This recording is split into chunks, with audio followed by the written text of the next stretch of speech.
Hey guys, it's SteveJones313 here, alongside the Geek King for episode 21 of the weekly debate / discussion show. Hashtag shout. We bring you news, we bring you our opinions, we bring you tweets of the week. But this week we do not bring you the Lone Walker 1. He's not feeling very well, so it's just the two-man power trip here. Like I said, SteveJones313, the professional prick. The professional pedantic prick. Corrected myself. Oh my god, the joke. And of course you've got Dictator of DC, the Master of Marvel. What's the other ones? Because there's so many. The Patron Saint is Socially Awkward. The Maniacal Mark is the other one. And you are, of course, the Lord Reverend Geek of all letters. Whatever. I'm rather tired of my brew. It's all downstairs and I can't be asked to get it. And the nasty nerd, the extreme enthusiast, the Duke of Dweebs, the Lord of Losers, the Champions of Jobbers. Yeah. If you had a t-shirt for every single one of your catchphrases, you'd be good for a month. I'd be Stone Cold Steve Austin. This is true. If I had a t-shirt for every one of his catchphrases, I did The Rock. For Undertaker, barely got one in the entire 90s. But anywho, but however, we are here to bring you our opinions on shit, to bring you some news on stuff we give a shit about, and just generally have a decent enough time while you guys put us on in the background and play your games and do your work and whatever it is you do. Kind of like what I'm doing now. Yeah, whatever it is you do when you listen to the show. But we thank you for tuning in as per usual. And of course, before we get started, just like I say, if you've got anything you want us to talk about, any questions you want us to answer, just send it in the show via our Tumblr. More details at the end of the show. But we're going to kick off. I've gathered some tweets of the week for us to check out. So, Tweets of the week! Absolutely. So our first tweet comes from Biggie Langston, who says, Annie, screw-free Annie, bye! Some people will tell you to be yourself. Not me. I've based my personality on Michael Clark Duncan's character in The Slammin' Salmon. 5. Our next tweet. Yeah, nothing I need. Bye. Next tweet comes from Rolo T. Chris Larios. I really hope that when we die, we get to see an end game stat screen. I want to know how many people I got sick when I had a cold. And finally, from AJ Lee from the WWE. AJ Lee! I just got way too excited about discovering a surplus of M&Ms in my trail mix. I should really start making friends. No, you shouldn't. You're fine how you are. No, you should be friends with Geek. Yeah. I'd be really good friends with Geek. And those are the tweets of the week. Now, couple of random things to random news articles I saw, which I thought I might as well share. One that was a bit odd. You think nature is fucked up? Yeah. I thought we'd reached the level of fucked upness. I thought we kind of had a surplus of fucked upness by nature. You know, we've seen a lot of nature, a lot of really ugly fish and stuff, and you're like, okay, nature, you can't get any more fucked up. They just got more fucked up. A living rock. Pardon? A living rock. A rock can't live. A rock that has guts. Oh, I know what you're talking about. Yeah. Yes. No, not the rock. Yeah. No, I mean... He's a living rock. You're talking about the magnificent one, Don Morocco. No, I'm not talking about a person. But they're living rocks. No, this is a creature that is both creature and a rock. A crab. No, not a crab. A crab isn't part rock. It is. What's that? A shell isn't a rock. It's hard to get a rock. Yeah, but that doesn't make it a rock. Okay, well, what's those crustaceans that go into fucking rocks then? Well, just because the fact you go into a rock doesn't make you a rock. No, but they go into rocks and they use the rock as their house. Well, yeah, but that doesn't make them part rock. I'm not part cotton or whatever when I thought Snails. Snails don't necessarily have shells. That's a slug, mate. No, it's not. Slugs can have shells and snails don't have to have shells. I didn't realise I was messing with Stephen Fry here. The pedantic prick! But of course, you know, Stephen spells his name correct. I do. No, Stephen Fry. He doesn't. His name should be pronounced Stefan. It's not my fault he doesn't understand that. Anyhow, but yeah, it's a sea creature that is a rock but has guts. And I will put this picture. On the Tumblr screen. In fact, because it'll be a link in the video. But dear sweet motherfucker of Christ, what the shit? Nature is fucked up. But it's a self-sexing vanadium secreting intestine rock thing called a Pyura chilensis.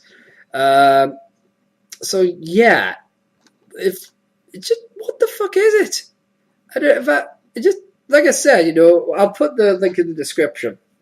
If I'm feeling really good, I'll put it on the screen. But no, you won't. well, I've got stuff to listen to tonight, so I might. But that is fucked up. Imagine you're on the beach and you saw that. Oh yeah, that's fucked. That's like, okay. Kind of looks like Cranby. There'll be one boy poking it with a stick. You just know it. Well, funk's got to do something. And going from what the fuck to just fucking stupidity. We've actually took up a story from the show before where a kid spends several £1,000s on a person's iPad, buying games. Was it The Simpsons? Yeah, Simpsons. Exactly, yeah, Simpsons one. This is equal level of what the fuck. A 40-month-old toddler buys a car on eBay while playing with dad's phone. Fucking hell.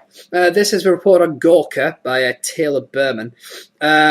Basically, a 14-month-old toddler by the name of Sorella Stout was playing with her dad's iPhone and bought a 1962 Austin Healey worth £225. Again, I'll link in the description. Hell. But you see the picture on there. Yeah. The father has decided to keep the car and try to get it revamped and all that. Just whatever. I don't know what the exact term is to when you refix a car. Restore. Try to restore the car so she can have it on her 18th birthday or something. That's cool. They were like, there was one. Actually, that's just reminded me of a little story a while ago of a grandfather turned this old car into a Batmobile, right, for his grandson, because his son was really supposed to do it. The father was trying to do it, and he felt ill. So he revamped this old shitty car, and to turn it into a 1960s version of Batmobile. And we'll give it to him when he's 17-year-old. Yep. But right now, he just likes to drive. He just likes to be pulled into the driveway and pretending to be Batman. That's pretty fucking awesome. 5 days away. 5 days. The reviews are good for that as well. But yeah, so a little bit of odd news. Now, before I hand over to Geekul, he's got some stuff he'll want to talk about, especially with big events coming up, which I'll let him talk about. So we got quite a talk about. This is a story from The Independent. It's busy. The British public wrong about nearly everything, survey shows. And this is based upon the bullshit that government spews. It's funny how everyone will admit that they believe that the government lies to them, except when the government is blaming certain people for the lack of money within the economy. Oh yeah, government lies about everything. Well, what do you think about the government saying, say, a lot of our economy is lost because of benefits good? Oh yeah, absolutely, I believe them. So it's so you believe when it's convenient for you. This is by Jonathan Page from The Independent. A new survey for the Royal Statistical Society and King's College London shows public opinion is repeatedly off the mark on issues including crime, benefit fraud, and immigration. The research carried out by Ipos Mori from a phone survey of 1,015 people aged 16 to 75 lists 10 misconceptions held by the British public. Among the biggest are as follows. Benefit fraud. The public think that £24 of every £100 of benefits is fraudulently claimed. Do you know what the actual estimate is? Out of £100, every £100. 15, maybe 10. Quid, right? Yeah. 70 pence. Really? In every £100 is fraudulent. So the public conception is out by a factor of 34. So the estimate is 70 pence out of every £100 is fraud. Not even close to 24 quid. That is absolutely insane. I mean, quickly bring up the calc here. Right, so basically, that would be a 7%, less, 0.7% of every £100 is fraudulent, which is insane. Immigration. Some 31% of the population is thought to consist of recent immigrants, with the figure, actual figure is. So people believe that 31% of the population are immigrants. What's the actual percentage, do you think? 5. No, not bad. It's 13%. So it's actually 13%. That's even including illegal immigrants. If you include illegal immigrants, it's 15%. On the issue of ethnicity, black and Asian people are thought to make up 30%, where it's actually 11%. So black and Asians actually make up 11%. So it's insane. Crime. 58% of people do not believe crime is falling, when the crime survey for England and Wales shows that the incidence of crime were 19% lower in 2012 than in 06-07. 53% lower than 1995. Some 51% think violent crime is rising when it has fallen from almost 2.5 million incidences in 06-07 to under 2 million in 2012. Teen pregnancy is thought to be 25 times higher than the official estimates. 15% of girls under 16 are thought to become pregnant every year, when official figures say the amount is actually closer to 0.6. So that people think that 15% of girls under the age of 16 are getting pregnant. It's actually 0.06. So again, out of 100, you're thinking it's 16 people. It's actually, less than that. It's like less than one person. Yeah, it's less than one person. It's like unless you're Middlesbrough, where it's like 50% of the people. Among the other surprising figures are that 26% of people think foreign aid is in the top 3 items the government spends money on. It actually makes up just 1.1% of their expenditure. So it's not even in the top 3, not even in the top 10. And that 29% of people think more is spent on job seeker allowance than pensions. In fact, we spend 50 times more on pensions. 4.9 billion on GSA versus 74.2 billion on pensions. Pensions should be fucking paid out. Hitan Shah, Executive Director of the Royal Statistical Society, said, "Our data poses real challenges for policymakers. How do you develop good policy when public perceptions can be so out of kilter with the evidence? We need to see 3 things happen. First, politicians need to be better at thinking about the real state of affairs of the country rather than spinning the numbers. Secondly, the media has to try and genuinely eliminate issues rather than use statistics to sensationalize. And finally, we need better teaching of statistical literacy in schools so that people get more comfortable understanding evidence." Bobby Duffy, the managing director of IPOS Mori Social Research Institute, said, "A lack of trust in government information is also very evident in other questions in the survey. So myth-busting is likely to prove a challenge on many of these issues, but it is still useful to understand where people get their facts most wrong." So, again, it comes down to people have these misconceptions, mainly because of the government, and people don't want to do research. But you can tell them these facts, and most people will probably turn around and go, "Oh, that's bollocks," or whatever. It's just absolutely insane. But there are already people on the actual article itself, which I'll link in the description of the video. There are already people trying to post arguments to the whole idea of this. It's insane. People will do anything to justify their own ignorance. Oh, right. Personally, I'd rather look like a fucking tool, but then have the right answer moving forward. Then, not making noise. We got some snacks and stuff like that. But rather than have the wrong answer and keep on trucking, thinking about smart ass. But yeah, just it's like one of these days, I just really want an honest politician. Are you going to make someone cry in the middle of the drop center? Shut up. Just because I made a poor woman cry at the post office. She took a tone with me. She took a tone so you made her cry. I didn't aim to make her cry. No, but it implies that before you said it wasn't the goal, which implies that at some point when you go after people, your aim is to make them cry. Some people, yes. Not her. My goal was to make her realise that she was being a colossal cunt.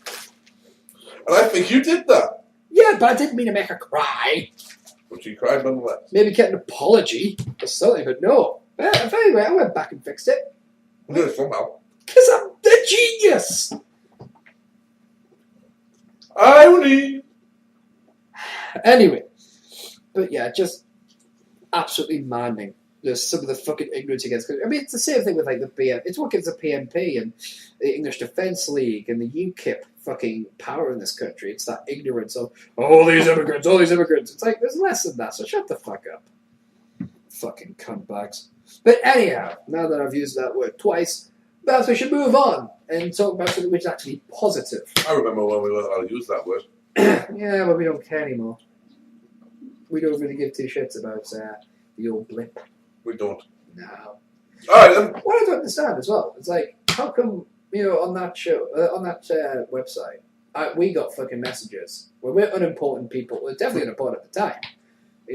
Unimportant people, we use the word, it's like, oh my god, you're getting emails, you can't say that. Yeah, that guy with the glasses and all that jazz, they can say whatever the shit they like. Because we don't make them the revenue they make. I don't think I've ever heard anyone in, Elgos use the word cunt. For a while. Which is ironic, because you're on the internet, you should be able to say what the fuck you want. Yeah. Unless it's spreading hate, or that sort of thing. Yeah, spreading hate and inflammatory. Exactly. We've said the word cunt, that's how we said it. And I said it more than once. If you were from around where we're from... A bit of sad news. E-Wrestling News is back up. That's fine. Yeah. But if you were from where we're from... Yeah. The word cunt is used as a friendly term. Yeah. How you doing, you cunt? You daft cunt, man. The word piss off doesn't mean go away. It means... get away, man. It means it's funny, but I don't want to laugh. So, piss off. Fuck off is when it's different. Fuck off is when you've got some irritation. And then if people didn't understand the tone, you go, oi, I said fuck off. And then they know. There you go. Right. Lesson in linguistics. So, geek. So, do you want some positive news? I would like some positive news. Would you like some positive news? I would like some positive news. Would you like some positive casting news? If you've got any, I'll take some. Would you like some positive Marvel news? I'll take any positive Marvel news. How about the Guardians of the Galaxy? We'll take the Guardians of the Galaxy if you've got it. Now, this has been building up for quite a while and it's starting. Well, you've been following this ever since you found out they were doing the movie. Oh, yeah. So, Now, I'm excited about this because it's a fucking completely different thing and we go a completely different way with this. Yep. Now, despite the fact they're starting to shoot in about a month. Yeah. We still don't know a heap of characters. However, it may have been leaked this week 3 main characters. Okay. The trio of villains. Den of Geek claimed to know the identities of the parts to be played by Benicio del Toro, Karen Gillian, of course, Amy Pond, and Lee Pace, who is best known for, do you ever see Pushing Up Daisies? No. He was the main guy. No, that's the only thing I didn't really see him. What's it called again? Lee Pace. Pace. Not Keeson. There you go. Okay. well, you continue talking while I'm looking this stuff up. Yep, no problem. Oh, he was in Lincoln. Didn't know that. Didn't know anything. He's been Lincoln. He's been in The Hobbit. He was in The fucking Hobbit. Yep. Hobbit. He was Thranduil. Ah, he was a freak. I know who he is. Then. He was also in Twilight Saga, Breaking Dawn Part 2. He was Fernando Wood in Lincoln. Oh, that makes sense. Yeah. Yeah. Ned and Pushing Up Daisies. No, but apart, I've seen his face, but I've not actually sat down and watched anything that he's really been in. And of course, according to the site, Del Toro will play the Collector, the curator of a vast museum of various life forms designed to protect them from the mass destruction wreaked by the villainous Thanos.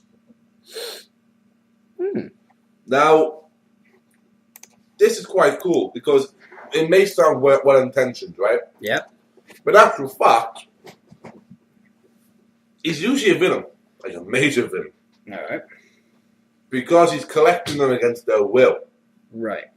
And they don't know what the fuck he's doing. He's just collecting them. All right. A bit like Brainiac with the Lost City of Kandor and stuff like that. Right. Meanwhile, Lee Pace is thought to be playing Ronan the Accuser. Now, originally, Ronan the Accuser had been rumored to be played by what's his fucking name? He's been cast in this as well. You just want to punch him in the face. That narrows it down. Whenever you see him, you want to punch him in the face. He works with Will Ferrell. O'Reilly. Is it O'Reilly? John C. Reilly. John C. Reilly. Oh, yeah. He was rumoured to be cast as the Ronan the Accuser. Now, Lee Pace is a much better role for it. He's a young man who doesn't mind putting on all the cosmetics and that will go with it, and will do a bit of an action scene. And if he gets a hold of that freaking hammer of his, it's going to be amazing.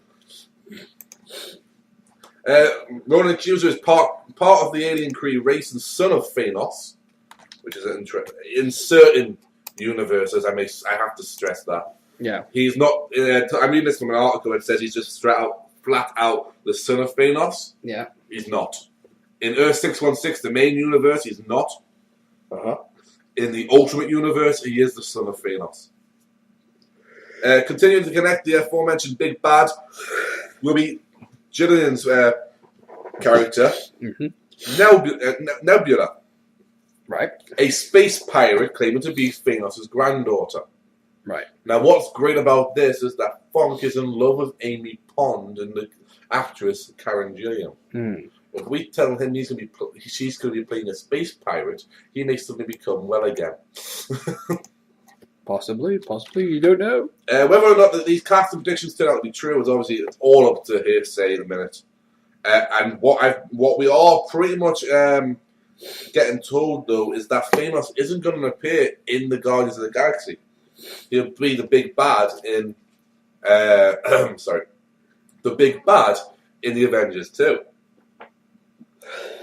Expect clarification from Marvel at Comic-Con later this month. More on Comic-Con in just a bit.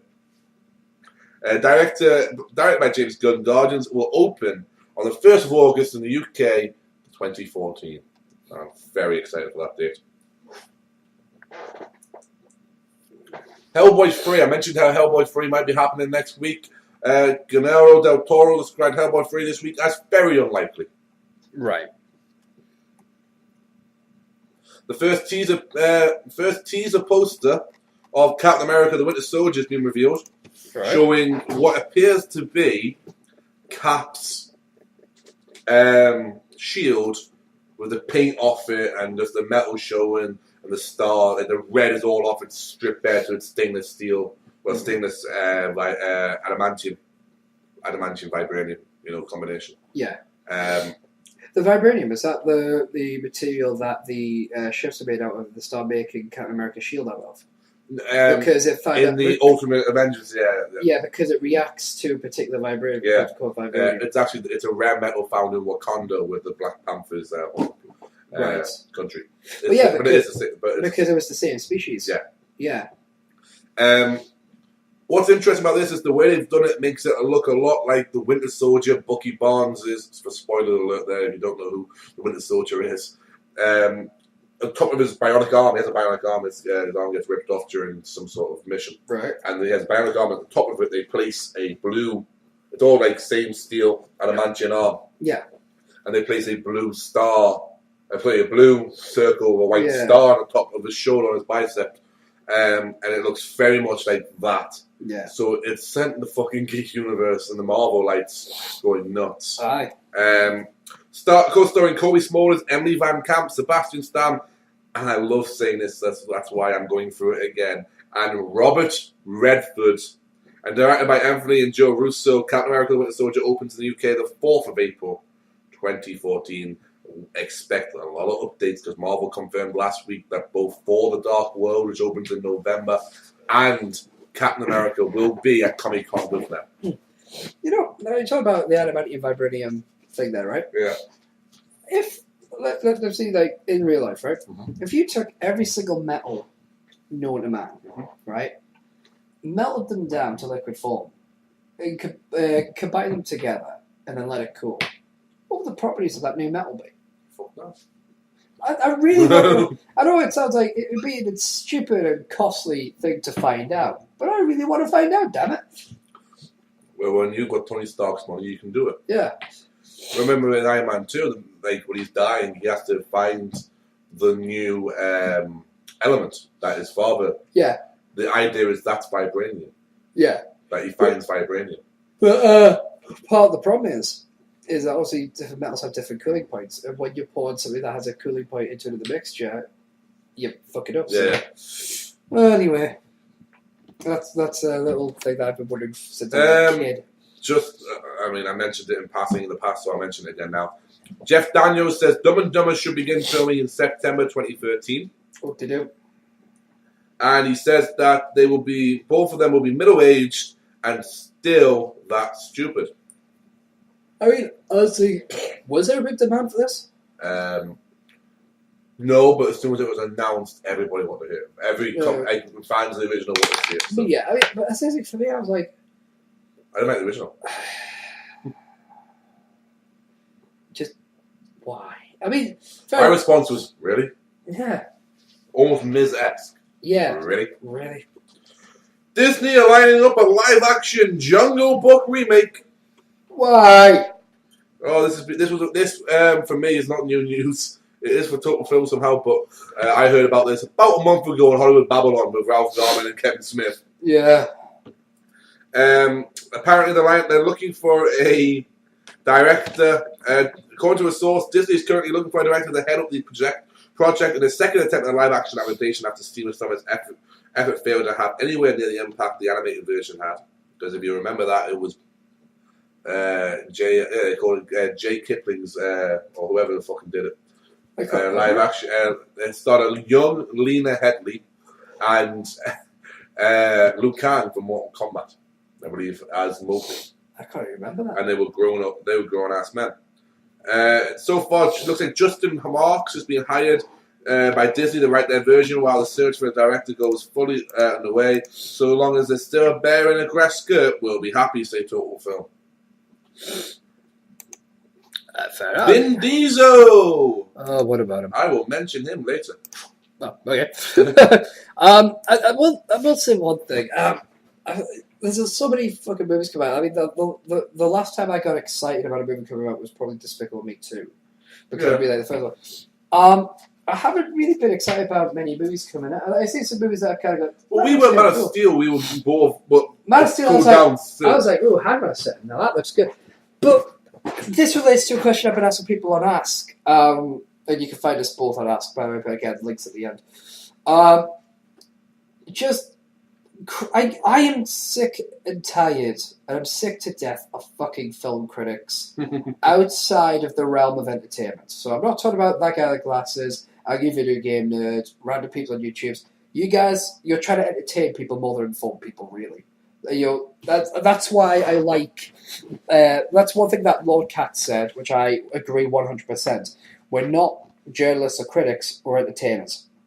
Stop pretending that you're anything else. Yeah. And I believe that. If I was to start doing a film review show, it would tank in a week. But it would be as an entertainer. Outside of that, you look at newspapers, TV shows, things like that. I don't know what they were called, Egbert and thingies. I don't. Sadly, both passed away. They're the exception to this, but people who write these articles and they just fucking trash pretty much everything. That's like, oh man, it's repetitive, blah blah blah. Star Trek, oh, it's horrible, blah blah blah blah blah. And I watch, I'm like, what's fucking wrong with it? It's not the greatest movie on the planet. There are some issues and plot points, but apart from that, I thought it was a fucking good movie. Honestly, it feels like it honestly feels like going into a restaurant with a guy, right? And you ask me, what do I want? I'll take a steak, please. That's just what's it. Oh, and I'll have the Dijon, blah blah blah. So fucking fancified and orders the fucking thing in French. Fuck you. If we're in a French restaurant, you don't need to order it in French, motherfucker. If we're in France, fair play. But you know what I mean? It's like these people. In France, they speak English to me. But my point is, that's what it's like. It's like these people who watch movies are like, oh my god. Well, to be fair, I mean, there was this. The production was about, they could have done this, they could have done that, they could have. It's like, oh god, like every single movie that I like, yeah, I'm treated by these critics as if I'm fucking retarded. It's like, how can you like that movie? It's like the X-Men movies. I like the X-Men movies. Wasn't a huge fan of 2. There's a scene with fucking Jean Grey that I liked, but apart from that, 2 wasn't my favourite. I really like 3. Which is ironic because everyone does the opposite. Yeah, everyone hates 3. I liked V for Vendetta. I wasn't super like, oh my god, greatest movie of all time. I liked V for Vendetta. I like Final Fantasy Advent Children. You know, I like a lot of movies, and people just fucking shit it. Like, I watched the Star Trek one, and I'm like, what the fuck is people's problem with Star Trek? I mean, I'm not going to spoil it, because there are some people that haven't watched it yet. I haven't watched it yet. You know, but I will say, like, there's one... a lot of Jim Kirk stuff resolved near the very beginning. It gets it out of the way. And I'm like, fuck yeah. And the biggest issue I have with Star Trek, I mean, it's already established, it's been said beforehand, because you've even talked about it, that because of the events of Star Trek in the movie, it's not in canon with the rest of it, because it's an alternate reality thing. It's a complete reboot. Yeah, fine. Because you can have both in existence, because it talks about, they even say in the movie, when they talk about the fact that something changes, they say, oh, so it's an alternate reality. Yes. That's it. Shut your fucking mouth. The argument is, you could argue, oh, that's a cheap trick. And I'd go, is it? Have you noticed that? Everything now is cliche. Everything now is a cheap trick. Everything now is the easy way. We are sadly getting to that point now because of everything that's been done and the modern technology is that there is very little in the way of original story. But it's like, for instance, right? You know, there are certain plot devices. Everyone knows about these plot devices. You know, the swerve. It's like wrestling's a great example of that.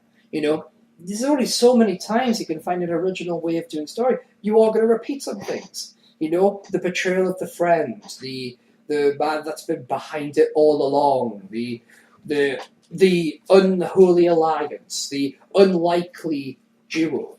That's just Undertaker. Yeah. But you have all these stories, like flashback shots, slow motion shots.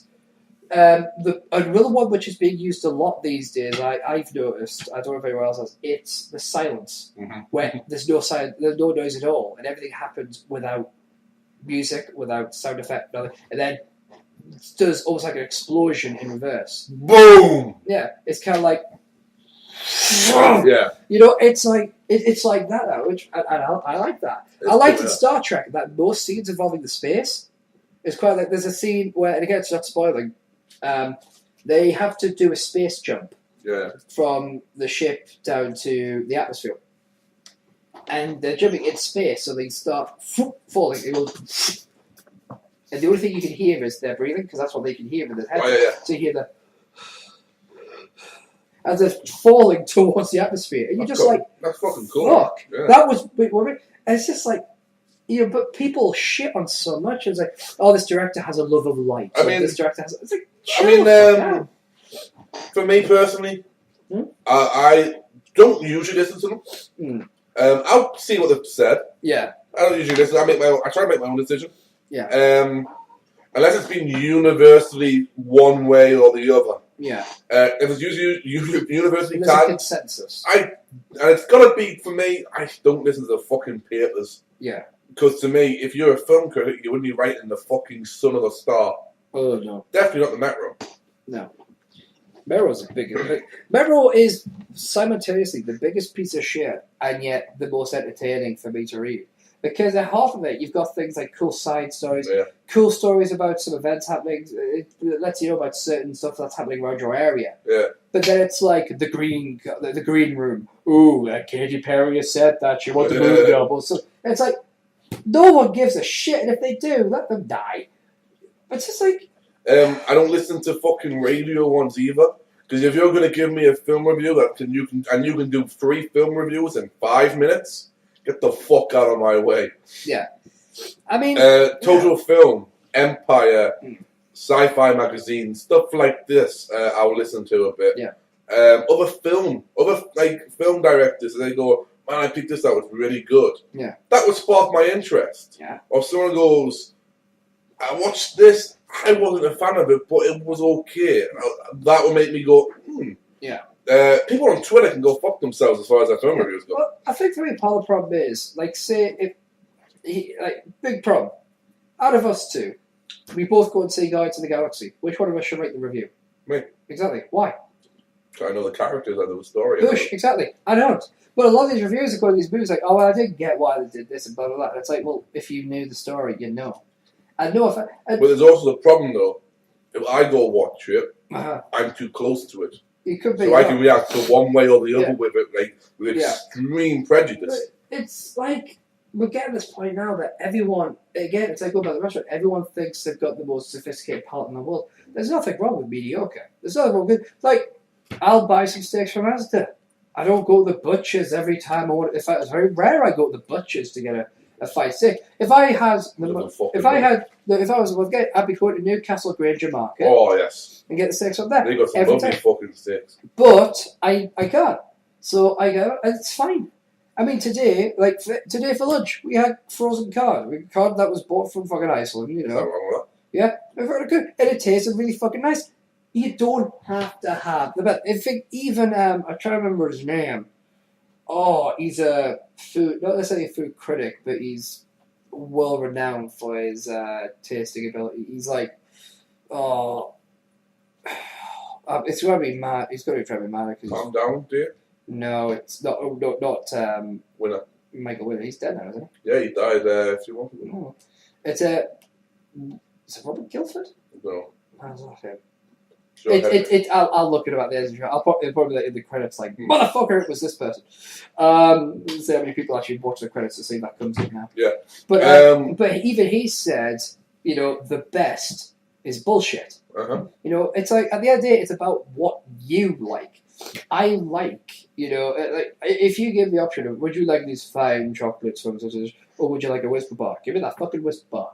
You know what I mean? I've gone down to York and they've got the fudge. They've got two shops there, right? If you go to York City and you've got the fudge shop where you can see them make the fudge, and directly opposite is the chocolate shop. But in the chocolate shop, they sell like bonbons and stuff. Yeah. I hate fudge, but I love fudge from that fudge shop. But that chocolate shop, I like getting the bonbons from there. But and it's a really fancy shop and they're quite expensive. But I would take a fucking Whisper bar any day of the fucking week. Because it's like something people try to far. Like, when you go to a restaurant or something like that, if I see steak on the menu, I'm interested. If I see, you know, fucking jambon petit, blah, blah, blah, blah, you're like, what? Can I have this in English? And the fucking sauces, the people go too far. Like, you watch, like, I love Chef Ramsay, but Jesus fucking Christ, sometimes, Chef, shut the fuck up. Mm. You're going too complicated. This beef wellington is one of my favourite things because it is what it is. But when you start getting, you know, fucking people taking, like, lobster and making the potatoes, like, different colour or making a sculpture out of food, it's like, it's going in my fucking stomach and it's going to look like shit when it gets in there. I assure you, I don't care. As long as it doesn't look like I've already eaten it, I'm happy. People try too hard and people expect far too much because, like, well, for the amount of money I'm paying, I might be getting a blowjob whilst I'm watching this movie. Just fucking go watch the movie and try to enjoy the best you have. If you honestly didn't like the story... If you want a blowjob, take a laugh. Yeah. If you didn't like this... Or a guy, you know... If you didn't like nothing wrong with that. But it's the idea of... You know, it's the idea of... Just enjoy the movie. If you didn't like the story or the way it was told, fine. It wasn't for you. Yeah. But that doesn't make it... There's often times that I'll say, piece of shit. But I don't expect anyone to share my opinion. Very rarely we do. Exactly. It's like... I really didn't like... there isn't a Superman movie I like. I don't like the Superman movies. I appreciate what they are, but I don't... When I was a kid... I loved them as a kid. I don't like them now. I've grown up, I look back, I'm like... you know, I'm more of a Batman guy. But the thing is, when I was a kid, I didn't like the early Batman 60s stuff. And I didn't start liking Batman until the animated series and then the movies. Yeah. But then once I hated Batman Returns. Now I like Batman Returns because of Christopher Walken. And the fact that they still have Michael Keaton in. Bruce Wayne. Get rid of I didn't realise... Why are you dressed as Batman? Bruce Wayne. But yeah, I mean, but I like them now. So obviously taste change as well. But people are so obsessed with like, no, this is shit. You should never see it. It's like, chill. If you don't like it, fine. There's like, you and me watch Rooster Teeth and stuff. Uh-huh. I watch the podcasts, but I watch almost every Let's Play that they do. Yeah. You watch certain ones. Yeah, because I like certain games. Exactly. I'll watch ones that I don't even like the games involved because I find them entertaining enough. Sometimes the game has to be a particular game. And also, if it depends on which members of the team is. Yeah. It's just Ray and Michael, I can't do that because Michael without like a Jeff or Jack annoys me. Yeah. But with So, why do you watch a Ray and Gab? I watch the next Ray and Gab. So, like, there are certain duos which work. Jack and Jeff work. Jack! I think Jeff and Gav work. Oh, yeah. Michael and Gav works for me personally. Yeah, that works for me as well. Ray and Jack is a really good one. Yeah. And Ray and Jeff. But Jeff and Michael annoys the piss out of me because Michael's like being immaturely funny and it doesn't work with Jeff's immaturity. Jeff and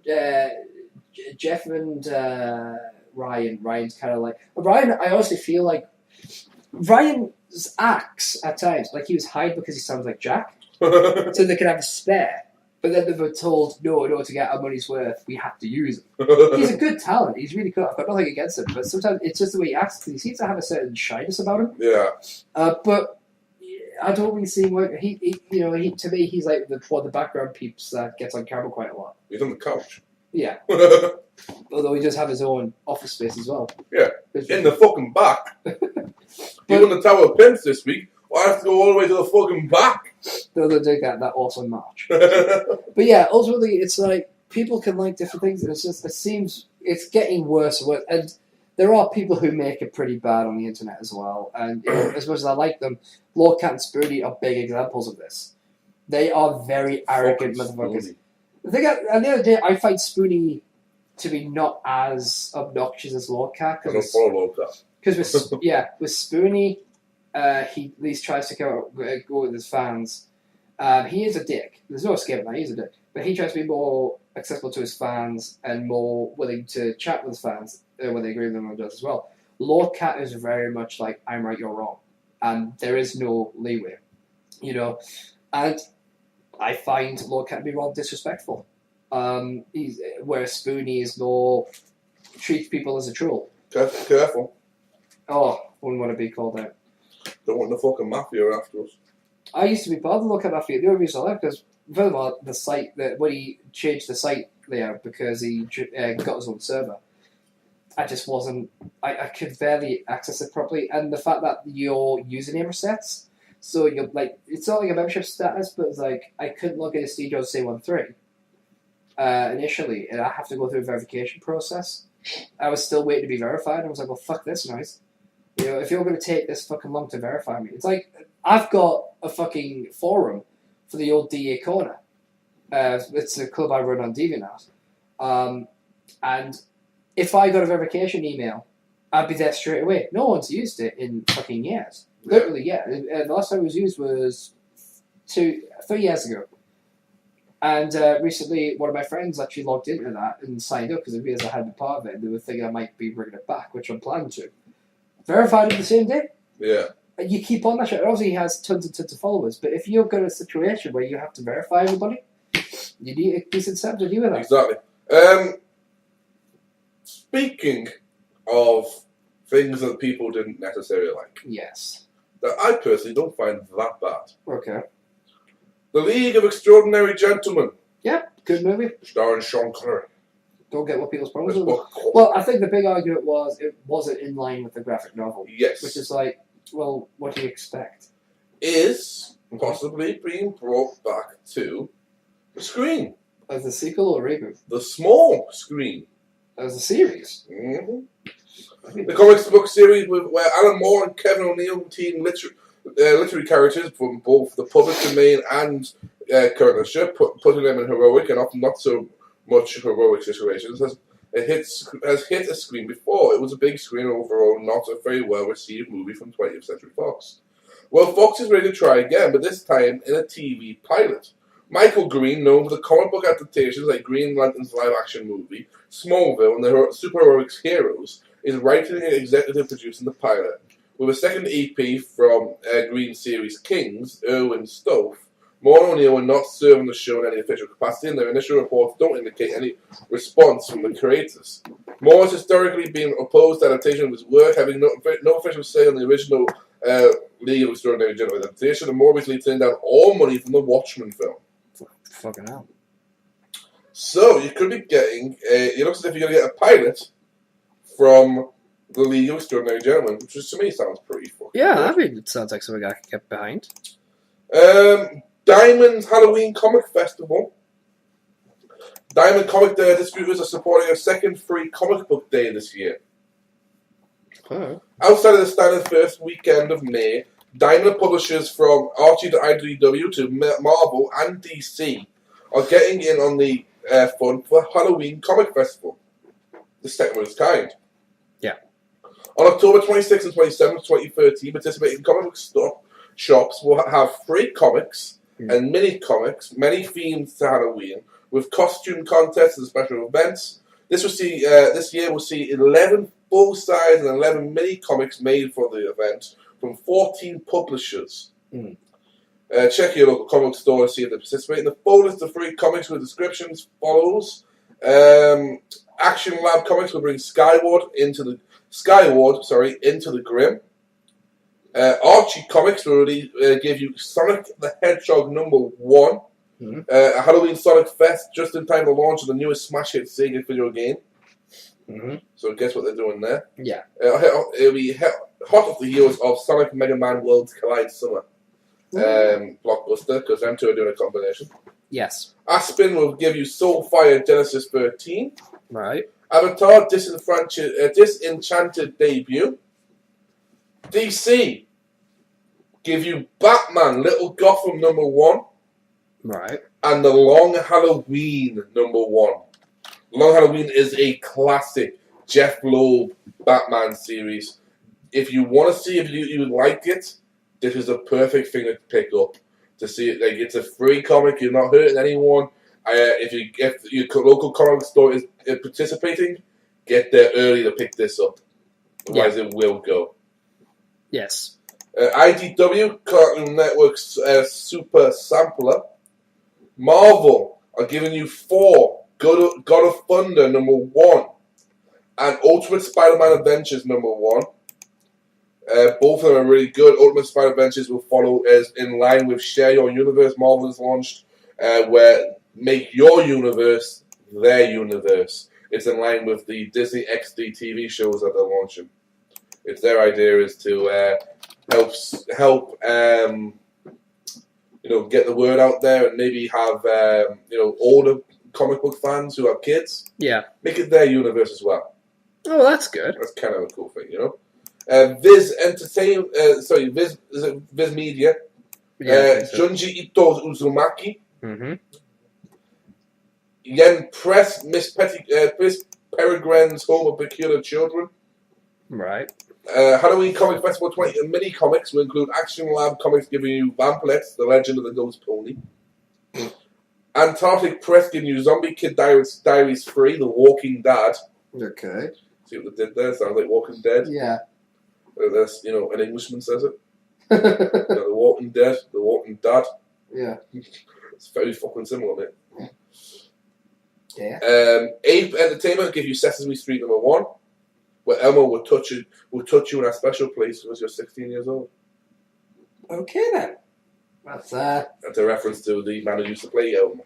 Yes. That's a Halloween story. That scared kids. Yeah. I haven't touched you. Like, no. Don't tickle me, Elmo.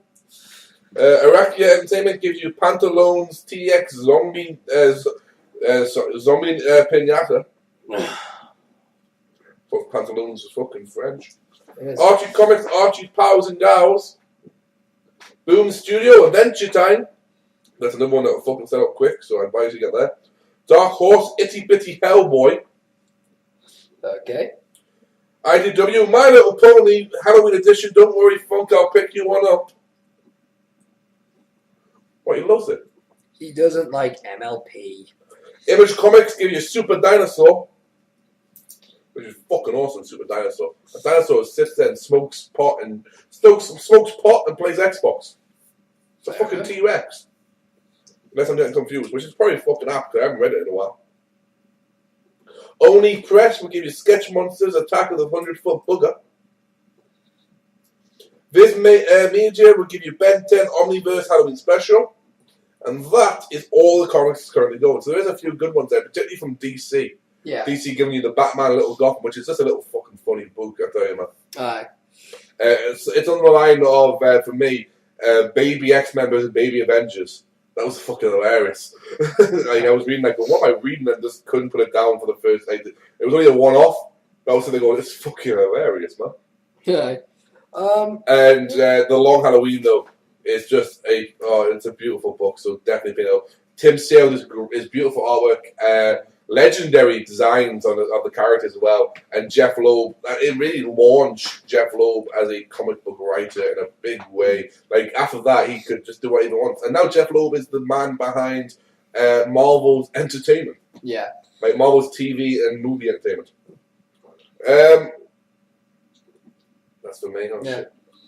Firefly star Summer Glau has joined the series 2 of Arrow.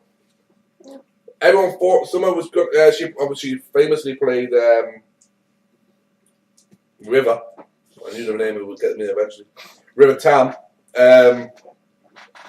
in the TV series Firefly, which was of course directed by and created by Joss Whedon. Yes. Everyone figured because of that connection, she'd eventually end up on Marvel's S.H.I.E.L.D. Looks as if she's going to DC instead. She'll be playing the character known as I should have it a minute ago. Where the fuck's it gone? There it is. Isabel Rochelle. A character first appeared in the 2010 Green Arrow #1. Arrow's version of Vice President of Exhibitions. It's Stella Moore International, a company seen recently in the Green Arrow comic books, seeking to take over Queen Considerate. So it's an interesting one there. Now, 2 last pieces here. Yep. One is quite a fucking funny one. Right. But stupid at the same time. One is one that's kind of scary but would work. Okay. Which one do you want first? Might as well get for funny but scary. Funny, alright, scary but would work. Well, I thought the funny one was... Or was it weird but would work? No, the other one's funny but is sensible, like kind of political. Either or. We'll go with scary first, shall we? Yeah, sure. I mentioned the man before. I said we'd come back to him. The greatest actor ever, Vin Diesel, Oh, for God's sake, has visited Marvel and dropped a hint to a possible role in the upcoming Avengers 2. Now, the reason this is funny is because it was rumored a while ago that he might be playing a character. And the character, to me, you know, it would work because of this reason, boss. Mm-hmm. The character he's going to play is the Vision. Right. The Vision's a robot. Oh, right. Well, that actually makes sense. Doesn't he play no fucking emotion, does he? No. Sure, the Vision eventually learns emotions and learns that. But yes, in essence, Vision is the son of Ultron. However, for the Vision to be there, first they need Ultron to be created, and if you're going to make Ant-Man, that should be who his villain is. Yeah. Although I should probably leave that to like Ant-Man 2 or 3, because it's like a major villain. So you want the build up first. And then you need the Vision to be created, because technically he's like the son of Ultron, whose only purpose was to destroy Hank Pym, the Ant-Man, or Giant Man, or whatever. So I find this quite funny. The reason this has come about is because Vin Diesel tweeted, because apparently that's how we get everything these days. Marvel meeting today. The only people in the room can tell you what was discussed. P.S. Thanks to our page for pushing it to make it happen. You know, I get tunnel vision with my work, and after that meeting today, wow.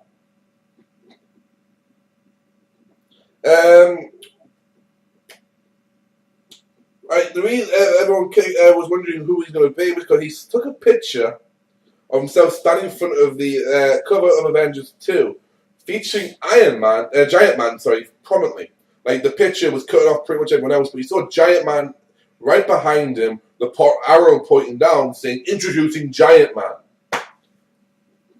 That means he's playing Avengers 2, right? Mm. But wait, he used the term tunnel vision. Vision. The Vision. He's going to be Giant Man's android grandson for sure.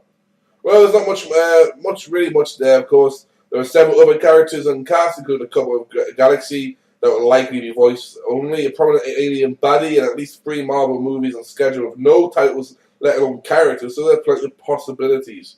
In my opinion, Vision wouldn't be that bad for him. He's actually, you know what? Vin gets a lot of shit about being a bad actor. Mm-hmm. But you give him something he can do well, and he does it fucking well. Riddick comes to mind. Yeah, but you're preaching to the wrong guy. Yeah, I know what I'm saying. Riddick comes to mind. In the Fast and the Furious films, he does what he's supposed to fucking do. He wasn't even that bad in The Pacifier, the Disney film. You know? Yeah. But once, it's kind of the thing is, it's like a joke now that, Vin Diesel's going to be someone. Yeah. But as far as I'm concerned, it was a joke. It was a joke The Rock was going to act. And then he made $100 billion and became the 21st fucking powerful man in Hollywood. Or something stupid like that. And more importantly, The Rock now makes fucking millions of dollars in movies people thought were dead. You know? Yeah. You got star power, he's going to do it. And quite frankly, they're bringing him in because he's going to suit the role. Marvel don't need to bring people in because of the freaking star name anymore. Do you know why? Robert Downey Jr., before he was Iron Man, was nobody anymore. Yeah. Nobody ever heard of Chris Hemsworth unless you watched Home and Away. He plays Thor. Chris Evans was largely seen as a comedic actor who did shitty action films. Yeah. And then he went on to be Captain America. Yeah. Jerry Renner. Okay, Jerry Renner did a lot of action films, but only had one. People would only say he did one decent role, and that was the Hurt Locker. Yeah. He's Hawkeye. Yeah. Do you know anyone else out of the UK who knew the fuck who Tom Hiddleston was? I don't know who Tom Hiddleston is. He's Loki. I don't know until Avengers. I haven't even seen Avengers yet.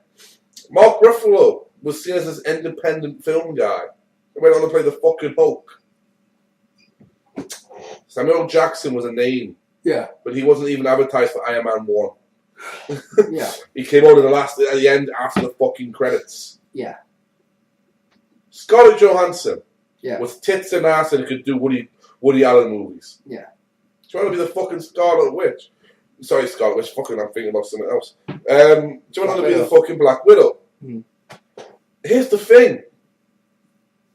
There's a lot of fucking things that can happen. Well, you bring any name in. Yeah. The biggest name for Thor was Anthony Hopkins. Yeah. He plays Odin. Yeah. 20 minutes into the film, he does the Odin sleep. You never see him act again. He sleeps. Yeah. Until the end of the film, where he comes on for 5 seconds. I mean, in that movie, you've got I can never remember the guy's name. He was in Age of the Demons as the police officer. Oh, good. The symbologist is here. The professor, who gets taken over by Loki near the end. You might remember near the end. Oh, right, Stellan Skarsgård. Yeah. You got Kat Dennings in there. Yeah. Who I knew from Two Broke Girls. Yeah. Yeah. There's a Natalie Portman's in there. So, but you got some names there. But your major hero. Yeah. Nobody knew who the fuck he was. So yeah. Well, but that's the nature of the movie industry. And finally, Andrew Garfield asks, why can't Spider-Man be gay? Because he's not. Next question. No. Listen, hear me out. I said this was a bit of a different one, right? Yeah. Andrew Garfield plays Spider-Man in the current films. Yes. He asked to the director. Yeah. He's a huge fan, so he knows the issues, right? Yeah. He this is from Entertainment Weekly to an expert out of it. He says he's quoted as pondering the possibility of Peter Parker's sexuality, exploring sexuality. The article states the line of thought started with a conversation Garfield had with producer Matt Tomac about whether MJ, traditionally standing for Mary Jane, Peter Parker's primary love interest and multiple interpretations of the character, yes, should be secondary love interest because primary implies it was his first love, and his first love was Gwen Stacy. But she died at the hands of Green Goblin, he couldn't save her, and even though he promised Captain Stacy. Very tearful, very heartbreaking comic book arc from the 70s.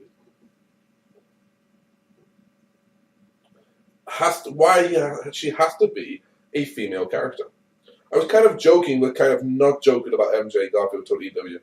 And I was like, what if MJ is a dude? Why can't we discover that Peter is exploring his sexuality? Now, this might sound like a guy is going, I just want to kiss a dude. Mm-hmm. He's currently dating Emma Stone. Yeah. Who would be the one who's playing Gwen Stacy. Yeah. And if you're going to try and cheat on Emma Stone, I don't know what the fuck is wrong with you. My line of argument, just quickly thrown in, that goes down to, if you do alternate reality, fine. But if like somebody said to me, why don't I have a black Superman? I always use the same argument. Because he's always black. And it's not a racial thing for me, it's just the character. If you want to take a character like James Bond, do you want a black James Bond? Sure, go for it. James Bond is meant to be a Doctor Who. Couldn't give a shit. Do you want a black Doctor Who? There's some brilliant actors out there. I don't care. That recently came up. I'll mention it afterwards. I don't care if the next Doctor Who's Asian, black, woman. But there was a little thing about that. Like I said, after this one, I will bring that up. I don't care if you think you can make it work fine. But there are certain characters that have an established characteristic, and there's a reason why it works. Why not try to create a character that mirrors that? They did a Black Spider-Man, which was Puerto Rican one. Yeah, it's Ultimate Universe. Yeah, Ultimate Universe. So you live in a world where there are alternate universes. Fine, if you want to make one, you just this is Ultimate Universe. Yeah, they killed Peter Parker off, and Star Trek did it. Fucking did it with Star Trek. Horrible. The game's fucking changed because they've all changed the reality. If you just start this, go for it. They made it so that in the Ultimate Universe, Peter Parker got shot. There was a battle between the Ultimates and the Ultimate Avengers. Yeah. And during this, Captain America throws down his shield and says he's not going to Captain America, and it goes on the whole thing because a child died.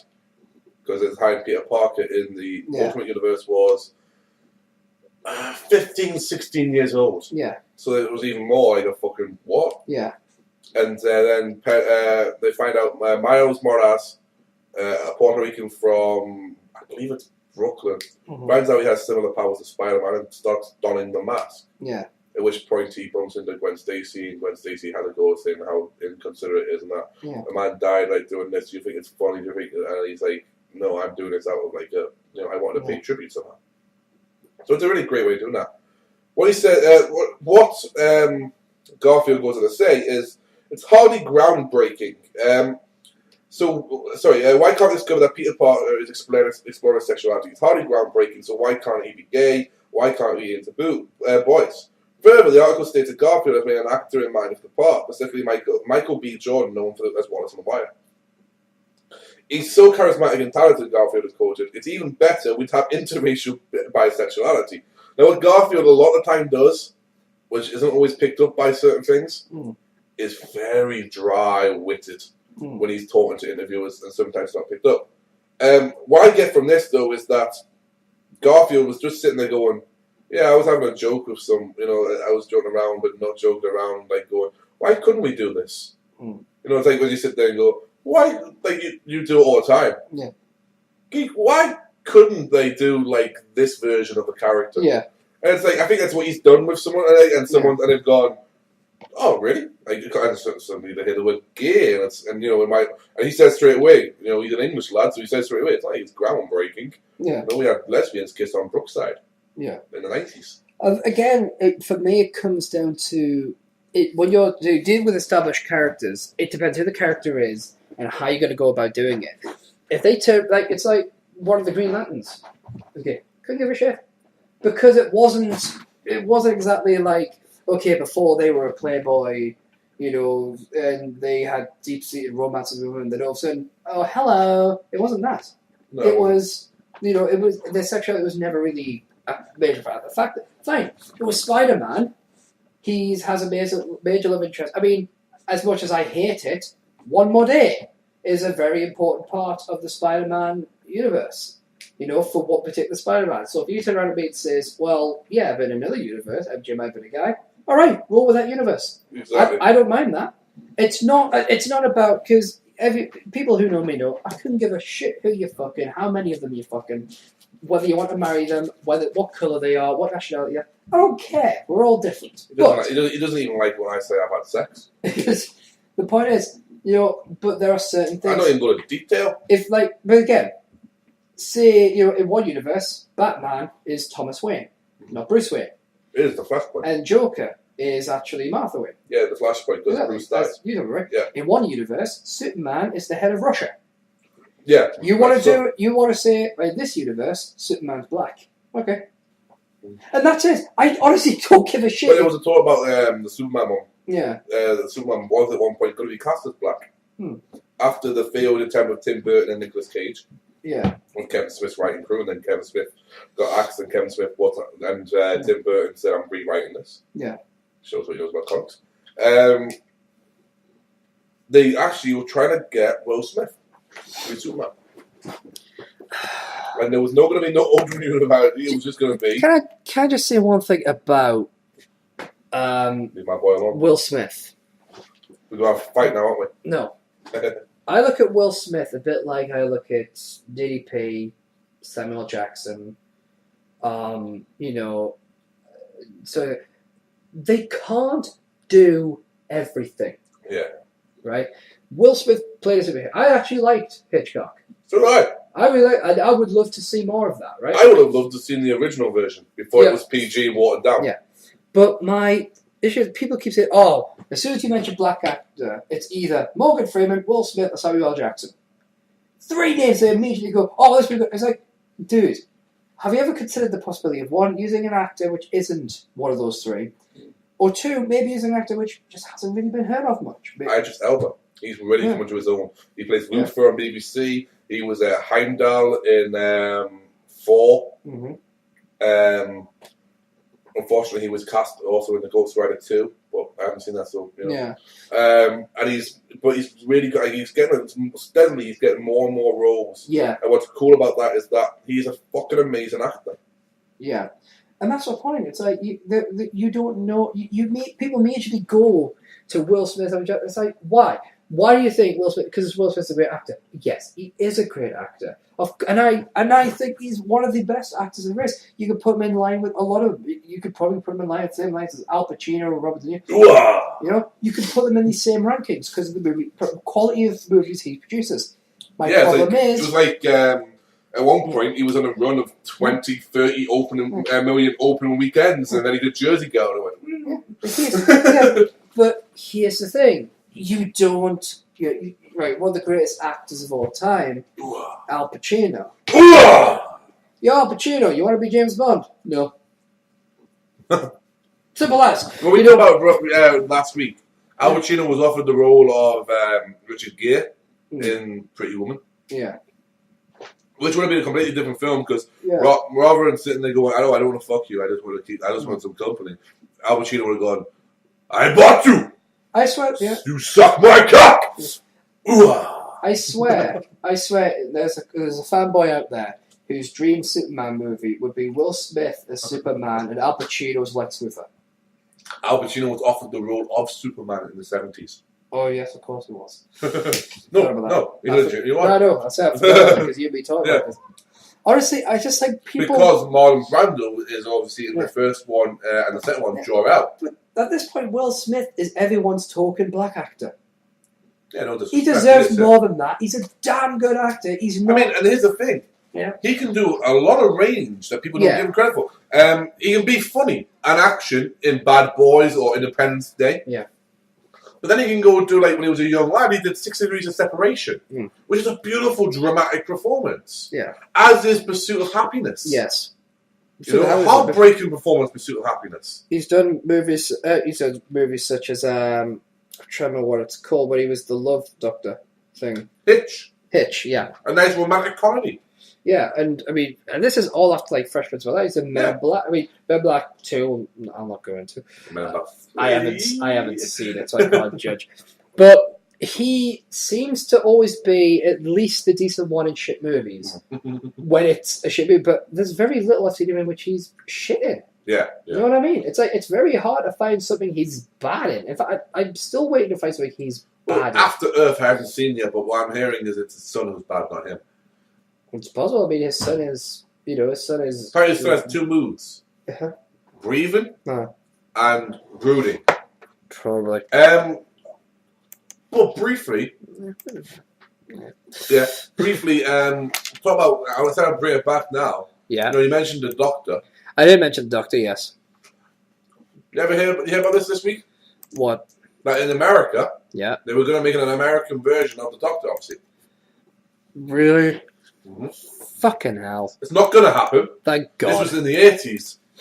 No, well, that's a different thing. They had two people that tried to cast the Doctor. I think it was 80s, mid-90s. All the way up to that point. Am I going to grow here? Oh, yeah. You know! What? Christopher Walken? No. With the button and the button. Oh, Bill Cosby. Oh, fuck. You cannot say time wimey. What was the other one? Michael Jackson. Yep. Michael Jackson. Yeah. That was the two people that tried cast as a Doctor in it. Right. Bill Cosby. Kodak, great. He would never have made a good Doctor, even with 2 years of the fucking role. Michael Jackson was a fucking idiot and couldn't act. And if anyone tells me Michael Jackson could act, I'll say, find me a movie in which he was a good actor. And if you bring me fucking Moonwalk, I will beat the crap out of you. The Wiz. I will. I just... Didn't you have a bad experience with that once? Yeah, I watched it. But I was like... It's like, there are certain things you can take and make American if you wish. Who Wants to Be a Millionaire, Deal or No Deal, that's all grand and groovy and fine. When is it anyway? The minute you take Sherlock Holmes, Elementary, the minute you take these kind of shows and fucking sometimes the Americans come along, take a British show and do something fucking brilliant. For me, that's Whose Lies It Anyway. I wasn't a big fan, even though I loved the people in it. Stephen Fry, Tom Slattery. And all these people. When the Americans took it, put Drew Carey in the seat instead of Clive Addison. You had Ryan Stiles and Colin Martin became the main, like the regulars. Then the first season, Greg Proops was the guy who constantly came back. So was Wayne Brady. Then beyond the first season, Wayne Brady was pretty much guaranteed to be there all the time. Yeah. And his replacement would be Brad Sherwood. If he wasn't going to be there, it's going to be Brad Sherwood. But it's very, very rare you find a show of Whose Lies It Anyway that doesn't have Wayne Brady in it. And when it does, you kind of throw it through a loop. You're like, what the fuck? Where is he? Because you forget he had a career at the time. You know? Because Wayne Brady is a very talented individual. He's very talented individual. Yeah, he can act, he can sing, he's funny as fuck. When he doesn't have the PG thing going for it, he can do some really fun shit. I mean, the Wayne Brady show is a fun show, especially when he does an improv song with Justin Timberlake and I can't remember the other guy. He does an improv song with Justin Timberlake and this other guy about a member of the audience. A girl in the audience, and it's just brilliant. It's that kind of stuff. But dear sweet mother of God, certain things you can't Americanize. Elm Tree was a terrible, terrible, terrible show.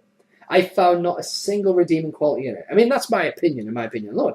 But if America... Yeah, I have the details now. Yeah.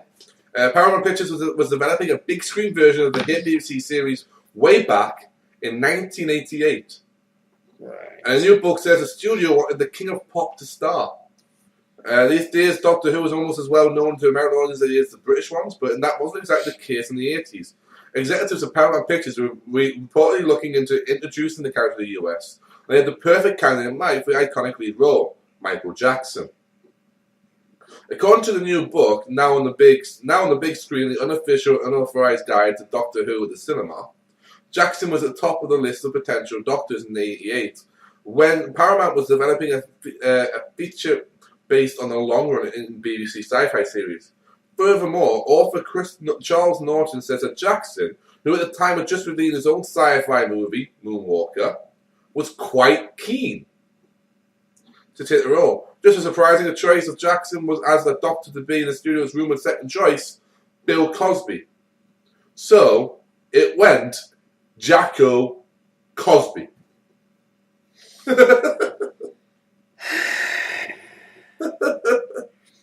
It's honestly, it's like someone taking a nice cut of steak and then deep fat frying it. It's just, what the fuck are you doing? Americanizing this shit.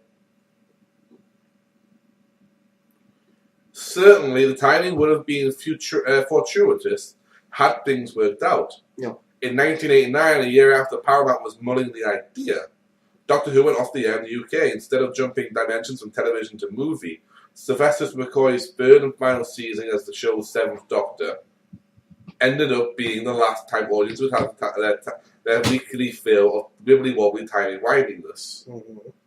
Until the series was revived in 2005, notwithstanding Fox's failed Who pilot in 1996. Mm. So, Fox, the Americans did try once, but... thankfully, they failed utterly miserably. There is talk they're trying to relaunch it again. And I will kill all of them. I know I sound like Adam now, but do you speak God? There are certain things you don't do, right? It's just... You have so much characters, but American, not the Americans, but American TV producers think in a fucked up way. You know, it's like, I mean, sorry, but like, Doctor Who, they should have Michael Jackson would be a great role.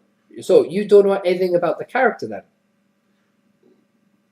That's what annoys me. It's like, people are like, we need to Hollywoodize this, and you're going to say something that's going to destroy my soul.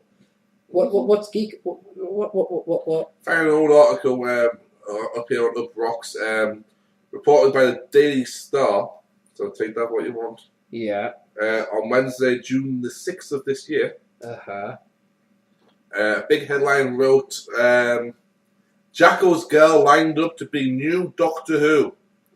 Yes, Michael Jackson's 15-year-old. So I was brushing my hair. Sorry, lynching like a motherfucker. You fudged because I'm holding a pen and I went to brush my hair. And so 15-year-old daughter Paris Jackson is the new Doctor, claims the totally reliable Daily Star.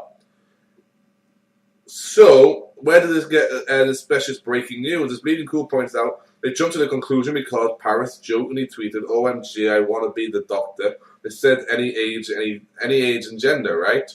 So once again, the British press jumped to conclusions. However, what I don't need from Up Rocks is the attitude. Tell me to go back to me fucking tea and coffee. I'll break your fucking face. Jumped up little cunts. They are jumped up little cunts. But I think ultimately, you know, the point for me is just no. If you're going to do a character, look it up. You want to look how to do Sherlock? You look at Benedict Cumberbatch. He's dreamy. You look at how it was done here. The little tributes in the episodes. The little nods to stuff. The way they've actually modernised the characters and the way they managed to do it. Yeah, John Watson is no longer a war veteran from what was his war? I think it was the Second World War, wasn't it? Probably that. Instead, it's or the Boer War, whatever. Instead, it's actually from Iraq, Afghanistan. Afghanistan, sorry. Yeah, to be honest with you, in movie terms, it's 6 and 2 3s. There it is. Because programs and movies treat them as the same thing. They're not that far away. Yeah. Not only that, there's a fantastic thing where the 51 Baker Street. It's obviously a flat, and there's a lass. Woman, yeah, I can't remember the name of her, which I feel ridiculous for. Who looks after them, and it's almost like a mother figure. Yeah. Sherlock's really protective of her. There's one scene like where his brother Mycroft is in the room, and she's like, "How dare you let your little brother Sherlock into danger like that?" And he turns out like, "Oh, shut up, Mrs. Bates," or whatever. Yeah. And he just goes, "Mycroft!" And it's like, oh my god. And there's another scene where it's great in the first series, first episode. You're introduced to Mycroft. Yeah. And you don't know who the fuck he is though. Yeah. So at first I'm thinking, it's fucking Moriarty. Nah, you would think, wouldn't you? Because of the way he's not. Yeah. He's talking about Sherlock. Yeah. But he's talking to John, and he knows everything John is. He knows all this. Yeah. And then he goes, "Oh, that's my brother." Yeah. And so he goes, "How do you use two?" And he's like, "He's my brother." And you're like, "Fucking genius!" Mind you, Irene Adler in Sherlock series. Damn. I haven't seen it yet. Yeah, that's a good reimagining of the character. I also like the intelligence behind the writing as well. I need to watch it from start to finish. Yeah. But anyhow, I think it's probably time for us to start wrapping up. So basically, guys, I will tell you, check out some things. Check us out on Tumblr. We are going to be posting a lot more stuff there very soon. Shouttheshow.tumblr.com. 10 top females. Our 10 top villains are 10 top heroes. Yeah. Also, check us if you're watching on there. We've got 2 YouTube accounts. One officially Shout channel. One's the Wandering Age Productions. Links are already in the video, and there will be the credits as well. Check out either one. Yep.